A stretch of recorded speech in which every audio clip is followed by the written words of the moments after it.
Ladies and gentlemen, welcome to the lovely World of Raccoons. Heyo! And in this episode, we are going to begin to get our build on in establishing our rustic homestead. Now, what I've done off camera is I've cleared out this area of all the grass bits that we had in the previous one, along with up here. The reason why is because I'm thinking of establishing my permanent residence right up here on top of this hillside, and when I say a rustic homestead, what I'm envisioning is something that may be a little unconventional. However, I don't want to get into too much detail about that because subject is always available to change, at least in my own opinion.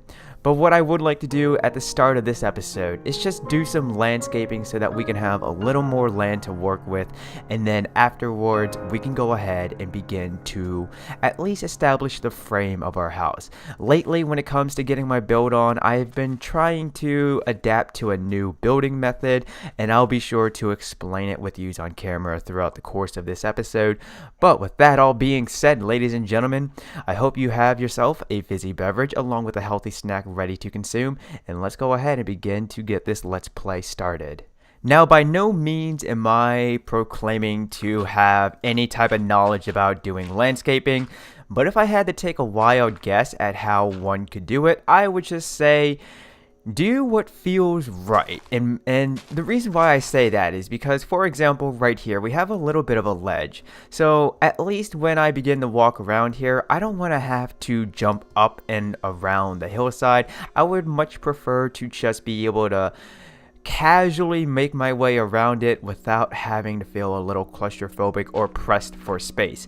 So I'm just going to continue to extend the land out right here, but I think I'm going to just shave this out right here.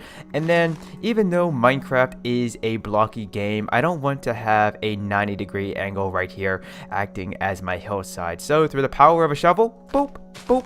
Oh, that was one too many boops. Let's go ahead and just place that one grass block back. There we go. So now, well, I guess technically I will have to actually jump up and then walk around, but that's okay, that's okay.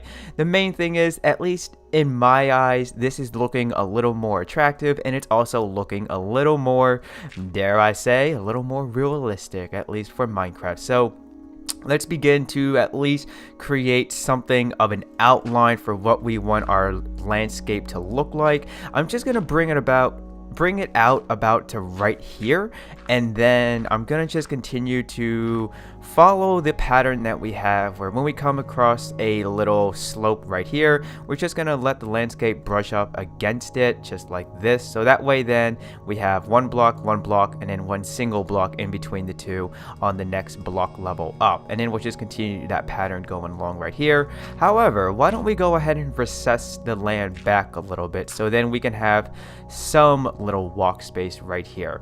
That way then it also looks a little rugged, and it's not just a consistent pattern going on. I would like this to look as naturally formed as I can, but of course, you know, we are doing some landscaping here in Minecraft, and at least whenever I do it, I try to be as calculative as I can. Now let's begin to fill up the space right here with our remaining soil blocks, and then we're just going to go like this: 1, 2, 3, and 4. Boom, boom, boom, boom, boom, boom, boom, boom, boom, boom, boom, boom, boom, and there we go. Now let's just quickly jump on top of our shulker box right here. What's in this shulker box? Oh yeah, I was growing some dark oak trees, and then I was just dumping their drops inside of it, so that way I didn't have to worry about making so many of those guys right there. Yeah, I'm talking about you little chest off in the distance. But yeah, so this looks pretty nice in my opinion, and then I would like to leave this space right here as it is. I have a rough idea as to what we can do with it, but I'm not going to jump the gun quite yet and begin to work on it. The primary focus for this episode, like I said, is to establish our permanent place of residence, so that way then we can go ahead and have a nice little place to chill out in when we're not getting our build on and say waiting for trees to grow. Also, one reason why I decided to pick this particular space is because would you look at that view? Really, just look at it. Now, I already have in mind that some of the structures from this NatGen village will not be here by the end of this project, but that's okay because in their place we're gonna establish something that's a little more suiting for our rustic homestead, or maybe we just may leave the space open and go green and plant a tree or few, along with taking care of some horticulture related business. But now what I'm going to do is I'm going to continue to gather up the resources that I'm going to need to establish the frame of my house, and then continue to do some landscaping off camera. I just wanted to show you at least how I go ahead and do it. If you have any highly recommended tips that I should take an interest in when it comes to doing some landscaping, I'd love to hear what they are in the comment section down below. Or if you'd like to, then right beneath the like and subscribe buttons, you can find a link that will take you to my Discord server, and from there we can not only chat about Minecraft, but we can chat about other games as well. Van goes up, van goes down, van goes up, van goes down, van goes up, van goes down, van goes up, van goes down, van goes up, van goes down. Alright, so in a creative test world, I came up with a design for my rustic home, and I'm fairly eager and excited to show you it, so let's go ahead and get our build on. The first step to do so is to create a general outline of your structure. This will give you a rough idea as to how large in size it's going to be, and also how much space you're going to need around it. The second step is to create a frame for your structure, and whilst I do this, I'd like to take this time to just chat with you for a bit. The first thing I want to say is thank yous ever so much for your strong support on the videos lately. It truly is heartwarming to see. Whether you're giving these videos a view, or maybe you're giving these videos a view and so kind to drop a like, thank you. But for those of you who may be feeling a little shy and not participating in the conversation via the comment section or in my Discord server, link to that can be found right beneath the like and subscribe buttons, well, don't worry, I don't bite, and neither does the community. So if you ever hear something and you want to share your thoughts, or if you want to offer up an idea, then what are you waiting for? Don't be shy. Like I said, we don't bite. We're kind. We're open-minded. We're welcoming people, and hopefully that's enough encouragement for you to consider dropping a comment, whether it be on this video or future ones. So now, after creating the frame for the structure, step 4 is to fill in the walls. And what I'm going to do is I'm just going to take my spruce planks here and begin to do this. Now right here we're going to have a doorway, so we're going to place an upside down spruce stair, and then we're going to continue to walk around the place and fill in the walls. And then right here we're going to have another doorway, so we're actually going to remove these 2 dark oak logs, and in their place we're going to place down 1 spruce plank and then 1 inverted spruce stair. And now that I'm seeing this also, I think what I'm going to have to do is remove that, place a spruce plank right there. Although actually, you know what, no, we can afford to have that right there, because we're going to be covering that up with stairs to be part of the roof. So the roof for this structure is a little tricky to do, and I'm not going to do it on camera. So what I'm going to do, now that we have 4 out of the 5 steps completed, or maybe there's a few more steps, I can't remember off the top of my head, but now that we have the first 4 steps of getting our build on in Minecraft completed, I'm going to go ahead and begin to work on the roof. And when I bring it back, we may do a little bit of interior decorating together, and we may not. I'm becoming a little pressed for time, and I would like to get as much done in this video as I can. So if I have to, then from here on out, this may turn into a little bit of a recap as to what I've done off camera. And there we have it. This is going to be our rustic home. Now, before we take a peek inside and get a tour of the place, I just want to mention a little side note to do with expressing my gratitude from the previous segment. And that is, recently I have had some people approach me and say that they've started to watch World of Raccoons, both from the very start of Season 2, but also from the very start in Season 1. And hearing that type of stuff, it's just really cool to hear. It genuinely makes me happy inside knowing that there are people who are not only enjoying the content that is currently going up, but they're also taking an interest in what I've been producing for the past, I'm going to say, few years now maybe. I think I started World of Raccoons 2 years ago at this point. I don't remember off the top of my head. But the reason why I also want to mention that is because it then got me wanting to go back and watch some of my old videos.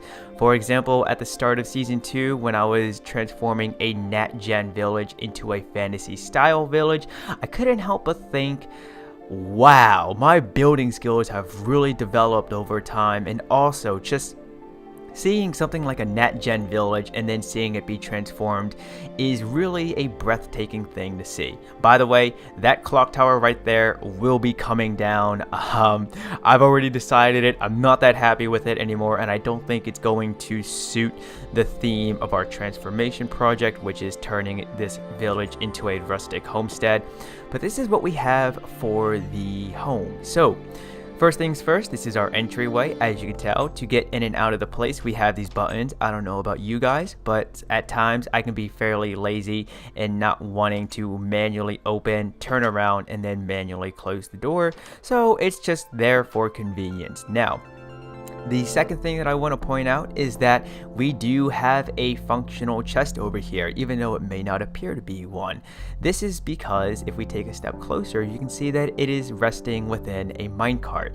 When trying to come up with a simple and small kitchen design, I wanted to do something that was slightly different, at least visually. So here we have our crafting chest table within the floor just beneath the stone slab, and on top of that we have our brewing stand. But what is a brewing stand without a cauldron? So whenever we have a spare bucket of water, we can just fill it with that, and then right here we have our furnace so we can smelt down our ores and cook up any raw meats that we may have and store all of that good stuff within this chest right here.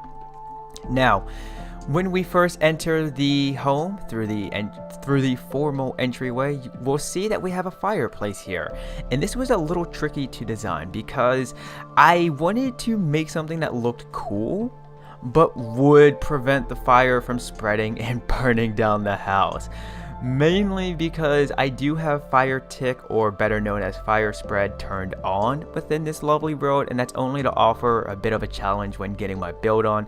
So in the off chance that anyone who's watching this video would like to try and recreate this within their own single player world, or perhaps even on a server that they're playing on to impress their friends with, just know that this build is safe from fire. Now, moving upstairs, you can see that we have a nice cozy little bedroom, and then in the event that it's becoming late at night and we can't really fall asleep, or we'd like to have something to help us begin to count some sheep with and catch some Z's, we can just pull a book off the shelf here, lay in our bed, and hopefully we'll be able to lay our head to rest and make it the day, just as we are doing right now.